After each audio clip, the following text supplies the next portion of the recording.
আলাইকুম আমার প্রিয় পান ভাইয়েরা, আমি সকালে যে আমার ব্যবসা নিয়ে তুলে ধরেছিলাম, একটা ভিডিও সকালে দিয়েছিলাম। বলেছিলাম যে আমি কতটুক মাল পাই, এই জন্যেই আপনাদের কাছে এই কথা বলেছিলাম।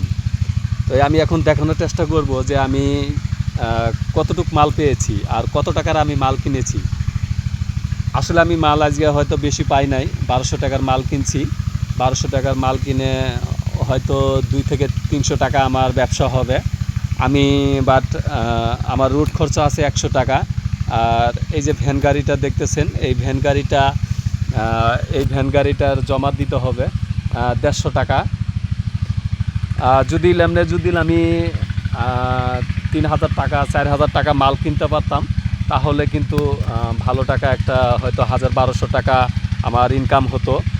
তাহলে হয়তো কোনো মতো ডাল ভাত আমি খেয়ে বাঁচতে পারতাম।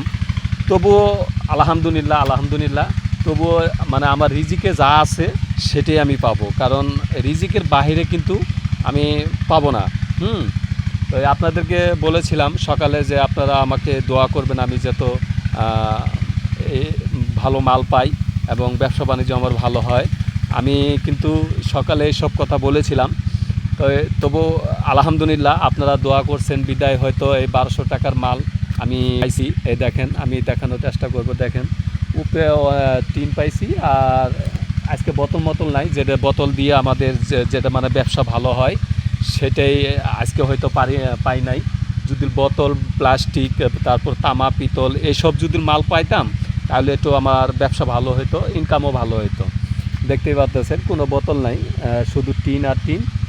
এখানে 1200 টাকার টিন আছে, বেচে কিনে হয়তো 1200 অথবা 1400, 1500, হাই 1500 টাকা হতে পারে। তো তবু আল্লাহর কাছে শুক্রিয়া, হাজার শুক্রিয়া যে আল্লাহ আমাকে হয়তো 1200 টাকার মাল আমি কিনতে পারছি। এটা আল্লাহর কাছে শুক্রিয়া। তো আমার জন্য সবাই দোয়া করবেন, আমি যেন একটু ভালোভাবে বেচে কিনে ভালোভাবে আমি খেতে পারি। সবাই দোয়া করবেন। আর সবার কাছে আমি অনুরোধ করে বলবো, সবাই একটু আমার জন্য দোয়া করবেন, আমি যেন একটু ছোটোখাটো যে ব্যবসাটা করি এই ব্যবসাটা যেন আমার চলে ফিরে আমি খেতে পারি। হ্যাঁ, আমি কোনো মতে আমার বউ বাচ্চা এবং পুরা ফ্যামিলিকে নিয়ে ডাল ভাত একটু খেতে পারি। সবাই দোয়া করবেন। আর সবাইকে আসসালামু আলাইকুম। সবাই ভালো থাকবেন, সুস্থ থাকবেন।